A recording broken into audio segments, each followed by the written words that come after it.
देखो बेटा, last class में भी कि हमारे तीन तीन कैटेगरी होते हैं। हाँ, कौन कौन से? एक होता है मेटल्स, एक होता है नॉन मेटल्स, और तीसरी कैटेगरी क्या दिखी थी? Metal art. क्या दिखा था? Metal art.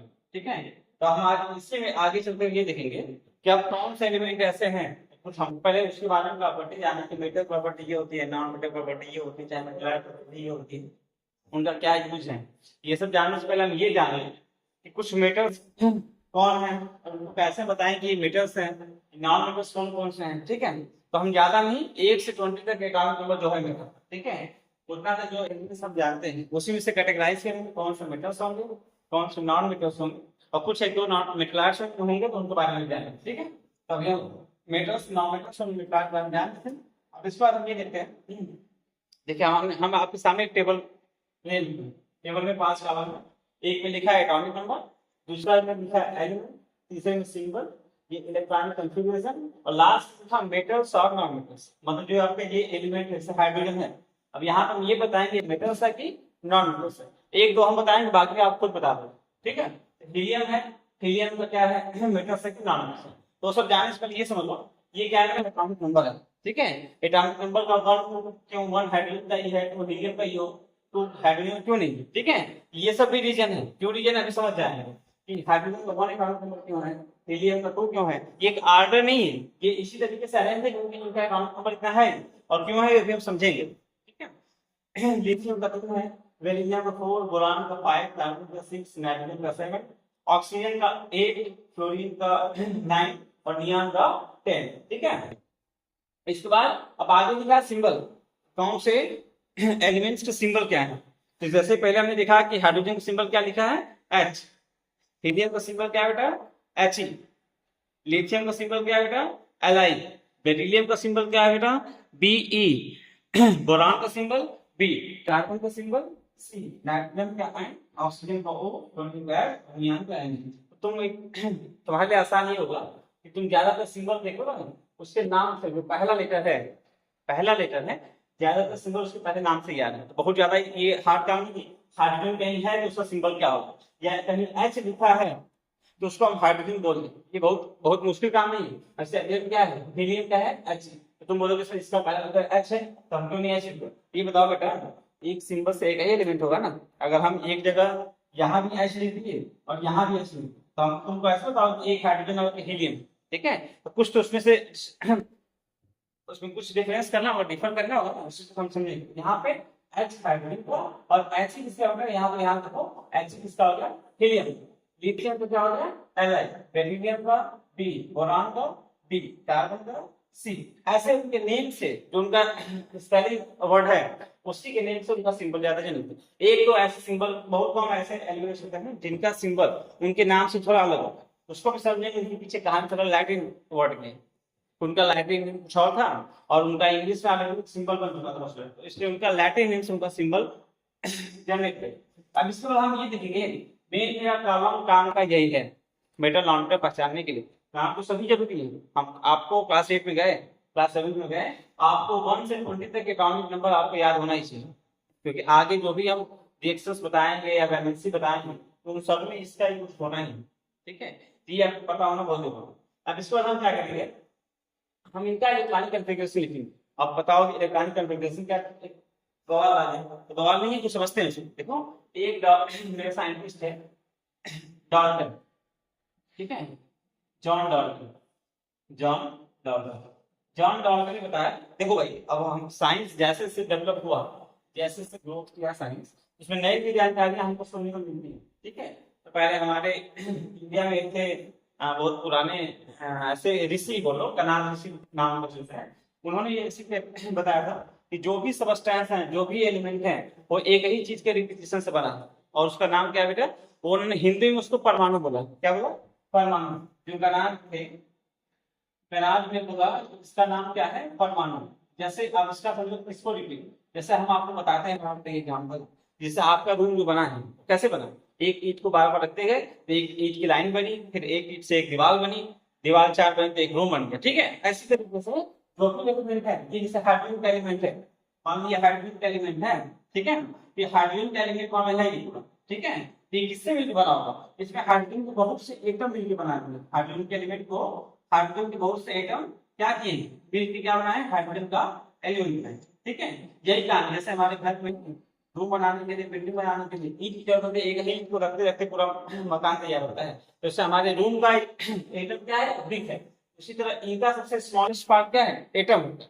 बताया थे, किसी भी सबस्टेंस का, किसी भी एलिमेंट का सबसे स्मॉलेस्ट पार्ट क्या होता है, एटम होता है। एटम से छोटा चीज अभी बताया नहीं गया, ठीक है, बताया क्या है, अभी बताया जाएगा। अब उसमें उसी में इलेक्ट्रॉन न्यूट्रॉन आएंगे तो उनसे छोटे ही। अब देखो हम कहानी आते सीधे डाल्टन के बारे में कि डाल्टन ने क्या बताया। डाल्टन ने ये बताया कि कोई भी एलिमेंट, तीन एलिमेंट में तीन चीजें मौजूद होती है। कौन कौन सी? एक होता है मेरा इलेक्ट्रॉन, क्या होता है, इलेक्ट्रॉन।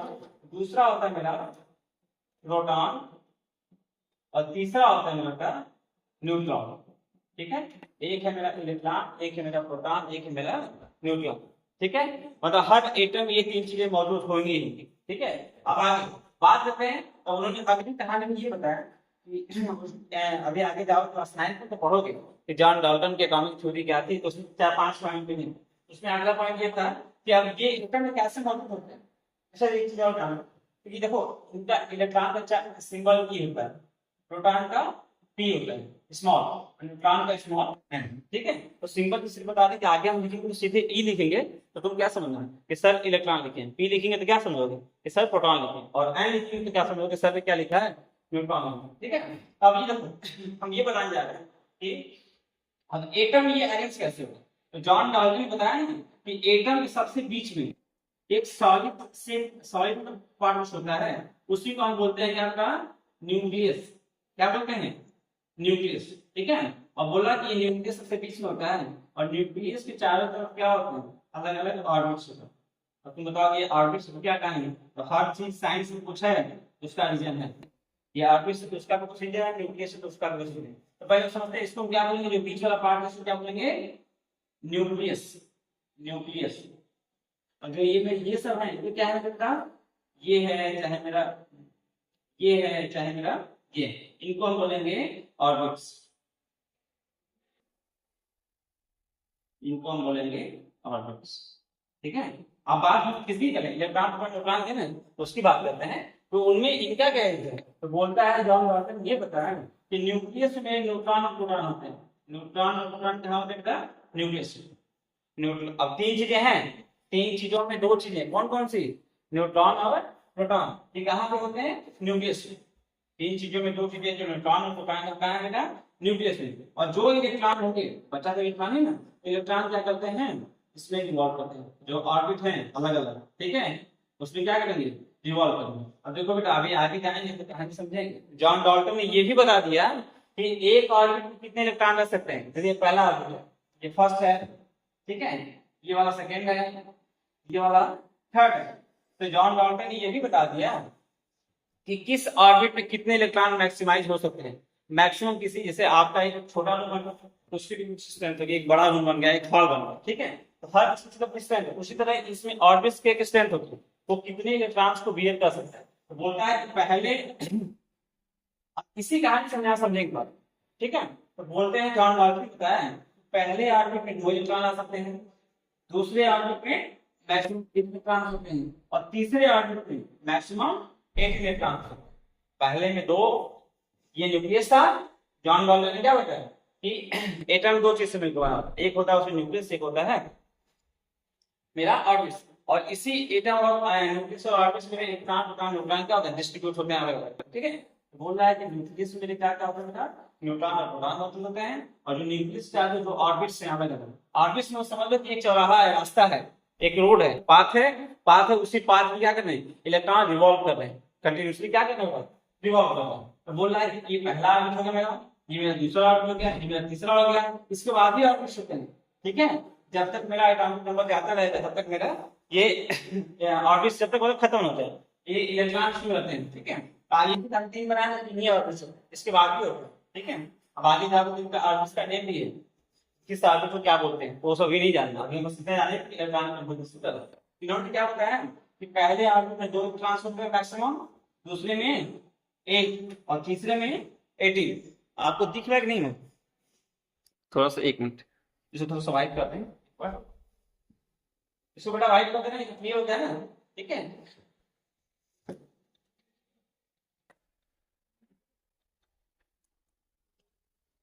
देखो थोड़ा सा रिवर्ट कर लेते हैं। ये मेरा क्या था, न्यूक्लियस था, ठीक है। ये मेरा न्यूक्लियस है, न्यूक्लियस में क्या क्या मौजूद होगा, न्यूक्लियस में न्यूट्रॉन और प्रोटॉन मौजूद होगा। न्यूक्लियस से जाकर क्या बेटा, ऑर्बिट्स, क्या है ऑर्बिट्स। ऑर्बिट्स हम 3 ही बना रहे हैं, इसका मतलब हमको 3 ही बार के काम जो हम 20 तक पढ़ने वाले हैं उसमें 3 ही का काम, ठीक है। इसके बाद भी होते हैं, सब नहीं किस बहस में जाना कि मेरे साथ तो ही 3 ही ऑर्बिट बताया, ठीक है, ऐसा नहीं, इसके बाद भी ऑर्बिट्स होते हैं।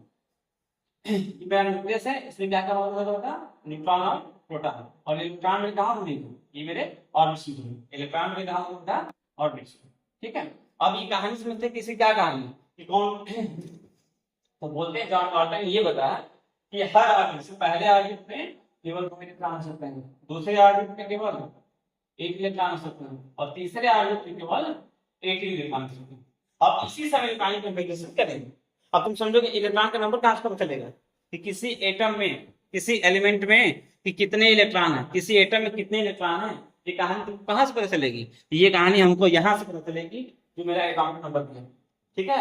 एटॉमिक नंबर का मतलब ये एटॉमिक नंबर बताता है कि उसमें जैसे हाइड्रोजन में कितने इलेक्ट्रॉन होंगे 1, हीलियम में कितने इलेक्ट्रॉन होंगे 2, लिथियम में कितने होंगे 3, बेरिलियम में 4, बोरान में 5, कार्बन में 6 इलेक्ट्रॉन, नाइट्रोजन में 7 इलेक्ट्रॉन, ऑक्सीजन में 8 इलेक्ट्रॉन, क्लोरीन में 9 इलेक्ट्रॉन और नियान में मेरे 10 इलेक्ट्रॉन। ये एटॉमिक नंबर का यूज अब तुमको लग रहा है, उसमें मैंने कहा था कि सिंबल है, ये ऑर्डर है, नहीं ऑर्डर नहीं है, ये इनमें मौजूद इलेक्ट्रॉन का नंबर्स बता रहा है, और इसी इलेक्ट्रॉन के नंबर से हम कैलकुलेशन करने वाले हैं इस वाले फॉर्मूले में कि पहले में कितने इलेक्ट्रॉन फिल कर सकते हैं, दूसरे में कितने फिल कर सकते हैं, तीसरे में कितना फिल कर सकते हैं, ठीक है। ये समझ गए, ये क्या बता रहा है इलेक्ट्रॉन। अच्छा एक और कहानी, किसी भी एटम के लिए जितने नंबर ऑफ इलेक्ट्रॉन होंगे, number of electron equal to number of proton, ये कहानी तुमको जान किसी भी एटम है जिससे तुमसे पूछ देगा कि हाइड्रोजन कितना इलेक्ट्रॉन है, तो अभी बताया ना हाइड्रोजन कितना इलेक्ट्रॉन 1, तो 1 इलेक्ट्रॉन तो कितना प्रोटॉन भी होगा, प्रोटॉन में मेरा कितना होगा एक ही होगा। हीलियम कितने इलेक्ट्रॉन है 2, तो हीलियम प्रोटॉन भी कितने होंगे 2, लिथियम और बोरान है मेरा, बोरान प्रोटॉन कितने हैं, कितने इलेक्ट्रॉन होंगे, इलेक्ट्रॉन कितने बेटा 5, ठीक है। तो और न्यूट्रॉन आप सोचोगे सर न्यूट्रॉन नंबर नहीं बता रहा, तो न्यूट्रॉन नंबर का इसलिए नहीं बता रहा है, न्यूट्रॉन नंबर जब तक तुमको एटॉमिक मास पता नहीं होगा तो तुम इधर न्यूट्रॉन का नंबर नहीं बता सकते, ठीक है। तो वो भी जानना कहानी नहीं, अभी तुमको इसका भी काम नहीं, ठीक है, हम बता दें, ठीक है। अगर क्लास ऑफलाइन से तो वो भी बता देंगे, ऐसी बात, लेकिन अभी नहीं, अभी जो काम है तो देखो भाई हाइड्रोजन में कितना हो सकता है, कितना इलेक्ट्रॉन है 1 इलेक्ट्रॉन, और हमारी कहानी ये है कि हम पहले में तो 2 भर सकते हैं, दूसरे में 8 और तीसरे में 8, ये कहानी। तो अब पहले भाई देखो जैसे सोचो कि हम कहाँ से शुरू करेंगे, फिट करना सब कहाँ से करेंगे, यहाँ से, जैसे मेरा हाइड्रोजन है, ठीक है। तो हाइड्रोजन में कितने हैं बेटा मेरे, तो हाइड्रोजन का 1 इलेक्ट्रॉन कितना है 1, इसमें कैसे फिट करेंगे, तो इसमें 1 ही है तो पहले वाले में 1 हो गया, इलेक्ट्रॉन क्या लिखेंगे 1, क्या लिखेंगे 1। दो किसका होता है बेटा हीलियम का, तो किसका होता है हीलियम, तो 2 मतलब 2 इलेक्ट्रॉन है इसमें, कितने पहले वाले में 2 का पूरा फुल नहीं करना, और सब बाकी क्या है, बाकी कभी थर्ड लिथियम मेरा बेटा 3 है लिथियम का, तो लिथियम बताओ अब पहले शिफ्ट कर दें, यहाँ कहानी समझने वाली है कि लिथियम के पहले ऑर्बिट में 3 इलेक्ट्रॉन शिफ्ट कर दे, तो तुमने अभी तो पढ़ा कि पहले ऑर्बिट का मैक्सिमम स्ट्रेंथ कितना है 2 इलेक्ट्रॉन, पहले ऑर्बिट का मैक्सिमम स्ट्रेंथ कितना है बेटा 2 इलेक्ट्रॉन, तो हम क्या करेंगे पहले में 2 फिट करते हैं, और जो एक बच गया उसको क्या करेंगे अगले ऑर्बिट, टोटल 3 इलेक्ट्रॉन है, 3 में से पहले कितना फिट कर सकते हैं 2 भरे तो एक बचा ना, नहीं एक को क्या कर देंगे आगे बढ़ेंगे, लिथियम के इलेक्ट्रॉन में कॉन्फ़िगरेशन हो गया वाला 2 और 1, फिर इस तरह 4 किसका हो गया बेटा बेरिलियम का, 4 किसका हो गया बेरिलियम, तो बेरिलियम भाई पहले बताओ 2 और जो बचे किसमें आ गए दूसरे वाले, बेरिलियम कितना होगा बेटा 2 और 2, ठीक है। इसी तरह बोरान भी कर लोगे आप, इसी तरह कार्बन कर लोगे, इसी तरह नाइट्रोजन कर लोगे, इसी तरह किसके कब लगेगी? ऑक्सीजन कब लगेगी, ठीक है। तो इतना पता करते रहो, ये आपका होमवर्क हो जाएगा। इतना आप पहले फिगर करके हमको स्क्रीन शॉट शाम तक सेंड करो। जब वीडियो देखने के बाद हमको ये क्लिक करो कि हम 1 से 10 तक इलेक्ट्रॉनिक कंफिगरेशन हम बताते हैं। तो अगली क्लास में हम ये बताएंगे कि आप इलेक्ट्रॉनिक कंफिगरेशन कैसे मेटल्स बताओगे, कैसे नॉन मेटल्स बताओगे, ठीक है। आज के लिए इतना रहेगा, थैंक यू।